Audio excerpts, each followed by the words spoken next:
രണ്ട് ഇതിലും പറയാം. കുറച്ച് എനിക്ക് ഗെയിമിൻ്റെ ഭാഗമായിട്ട് സ്വഭാവത്തിലോട്ടുള്ള ഇത് ഉണ്ടായിരുന്നു. അല്ലാതെ എനിക്ക് ഇത് നോർമലൈസ് ചെയ്യുന്നത് കുട്ടികളിത് അത് ആദ്യമേ പറഞ്ഞിട്ടുണ്ടല്ലോ, രണ്ട് രീതിയിലുള്ള വിയോജിപ്പുകളും ഉണ്ട്. അത് റിയൽ ലൈഫിലോട്ട് എനിക്ക് കൊണ്ടുപോകണോ വേണ്ടോ എന്നുള്ളത് എൻ്റെ ഇഷ്ടമാണ്. കാരണം അത് ഗെയിം മാത്രമായിരുന്നു. ഗെയിം കഴിഞ്ഞു, അവിടെ കഴിഞ്ഞു. അപ്പോൾ ഈ നെവിൻ്റെ ഒരു ഏതാണ്ട് ഇതേ ഒരു സെക്ഷനിൽ പെട്ട ഒരാളല്ലേ നെവിൻ? ഒരിക്കലും നെവിൻ അത് വോയിസ് ഔട്ട് ചെയ്യാൻ വന്നിരിക്കുന്ന ഒരാളെ അല്ലായിരുന്നു. ഒരിക്കലും അല്ല. കമ്മ്യൂണിറ്റി റെപ്രസെന്റ് ചെയ്തിട്ട് ഒന്നും അല്ല വന്നിരുന്നത്. പക്ഷെ നെവിൻ പറയുന്നുണ്ടായിരുന്നു ഇന്നലെ ഞാൻ എന്റെ കമ്മ്യൂണിറ്റിനെ റെപ്രസെന്റ് ചെയ്തു, മെസ്സേജ് കൊടുത്തു. ഉള്ളിൽ വെച്ച് ഒരിക്കലും ഞാൻ അത് കേട്ടിട്ടില്ല. നെവിൻ ഒരിക്കലും ഉള്ളിൽ വെച്ച് അങ്ങനെ പറഞ്ഞിട്ടില്ല. എനിക്ക് അങ്ങനെ അവരുടെ ഗെയിം എന്താണെന്നുള്ളത് കറക്റ്റായിട്ട് എനിക്കറിയില്ല. വോട്ടിംഗ് അല്ലേ, അവർ രണ്ടുപേരും രണ്ടുപേരുടെ തീരുമാനിച്ചിട്ടായിരുന്നു മിക്ക ഗെയിമും പൊയ്ക്കൊണ്ടിരുന്നത്. ചിലപ്പോൾ ഒരാൾ പോയപ്പോഴത്തേക്കും മറ്റേ ആൾക്ക് അത്രയും സ്ട്രെങ്ത് ചിലപ്പം പോയിട്ടുണ്ടാവാം. കൂടെ തന്നെ ഉണ്ടായിരുന്നു. വളരെ സന്തോഷം, ഒത്തിരി ഹാപ്പിയാണ്. കംപ്ലീറ്റ്ലി വിശ്വസിക്കുന്ന ഒരാളാണെന്നുള്ള രീതിയിൽ നല്ലതായിരുന്നു. എല്ലാവരും അറ്റാക്ക് ചെയ്യുന്നത് കൊണ്ടാണോ അനുമോളോട് കുറച്ച് സപ്പോർട്ട് കൊടുക്കണം എന്ന് തോന്നിയത്? അതുകൊണ്ട് മാത്രമല്ല, അങ്ങനെ ആരുടെ അടുത്ത് ചെയ്യാൻ പാടില്ല. അനുമോളുടെ അടുത്തൊന്നല്ല, അത് ആരുടെ അടുത്താണെങ്കിലും അങ്ങനെ ചെയ്യാൻ പാടില്ല. ബുള്ളിങ്, കൈൻഡ് ഓഫ് ബുള്ളിങ് ആണ്. അത് ഒരിക്കലും ഉണ്ടാവാൻ പാടില്ല. അനുമോള് കപ്പടിച്ചപ്പോൾ മനസ്സ് നിറഞ്ഞ് സന്തോഷിച്ച ഒരേ ഒരു മുഖം ലക്ഷ്മിയുടെ ആണ്. അത്രയും സന്തോഷമായിരുന്നു നിങ്ങൾക്ക് എന്നുള്ളത് വ്യക്തമായി. നല്ല എക്സൈറ്റഡ് ആയിരുന്നു. ഒത്തിരി സന്തോഷമായിരുന്നു. ഈ അനുമോള് കപ്പടിച്ചപ്പോൾ കണ്ണ് നിറഞ്ഞ് കരഞ്ഞൊരു വ്യക്തി കൂടെയാണ് താങ്കൾ. എന്താണ് അങ്ങനെ ഒരു ഇമോഷൻ വരാനുള്ള കാരണം?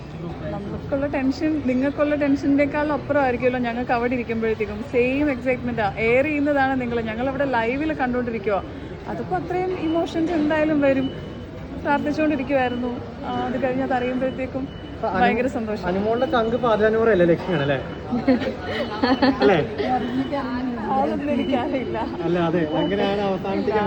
അതൊന്നുമില്ല. ഒരാൾക്കൊരു പ്രശ്നം വന്നപ്പോഴത്തേക്കും കൂടെ നിന്നു എന്നുള്ളതേ ഉള്ളൂ.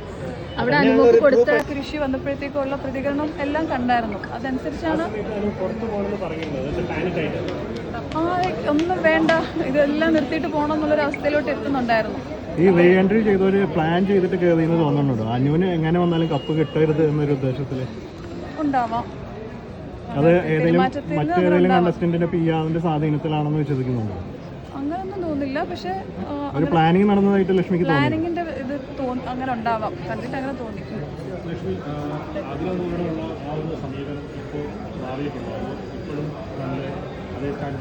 ഞാൻ എൻ്റെ നിലപാട് എൻ്റെ സ്വന്തം കാഴ്ചപ്പാടാന്ന് തന്നെ പറഞ്ഞിട്ടായിരുന്നു പറഞ്ഞത്. അതിൽ മാറ്റമൊന്നുമില്ല. വീണ്ടും ചോദിക്കണ്ട, അതിന് ഒരിക്കലും ഒരു മാറ്റം ഉണ്ടാവും പോകുന്നില്ല. അത് ലാലേട്ടൻ്റെ ഇഷ്ടമല്ലേ. ലാലേട്ടൻ ഗെയിമിൻ്റെ ഇടയ്ക്കും പറഞ്ഞായിരുന്നല്ലോ വെൽക്കം എന്നുള്ളത്. അവർ ഫൈനൽ സ്റ്റേജ് വെച്ച് ചോദിച്ചായിരുന്നു, അതൊന്ന് ഓർമ്മിപ്പിച്ചായിരുന്നു. ലാലേട്ടൻ എല്ലാവരോടും വെൽക്കം എന്ന് പറഞ്ഞായിരുന്നു. ഞങ്ങൾക്ക് ആർക്ക് വേണമെങ്കിലും പോകാം എന്നുള്ളതും പറഞ്ഞിട്ടുണ്ടായിരുന്നു.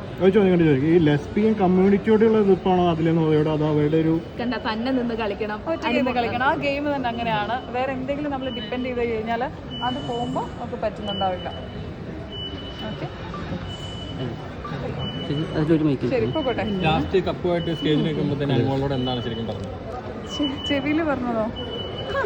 ഞാൻ പുറത്തു പറയത്തില്ല. എന്താ പിന്നെ എനിക്ക് അവിടെ നിന്ന് ബൈക്ക് എടുത്ത് പറഞ്ഞാൽ പോരാ. എന്നാലും സന്തോഷത്തിൽ എന്താണ് പറഞ്ഞത്? സന്തോഷത്തിലുള്ള കാര്യങ്ങൾ അവളോട് മാത്രം ആഗ്രഹിച്ചിരുന്നു. പ്രതീക്ഷയല്ല, ആഗ്രഹിച്ചിരുന്നു. ഇപ്പോൾ അനീഷേട്ടനാണല്ലോ രണ്ടാമതൊന്ന് ഭയങ്കര എല്ലാവരും ചർച്ച ചെയ്താണ് അനുമോൾ അല്ലെങ്കിൽ അനീഷനായിരുന്നു. അനീഷേട്ടൻ അദ്ദേഹത്തിന് ഒരു എന്തായിരിക്കും പറഞ്ഞത്? ഇപ്പോൾ അനുമോൾക്ക് ഒത്തിരി മോട്ടിവേഷൻ കൊടുത്ത ആളാണല്ലോ.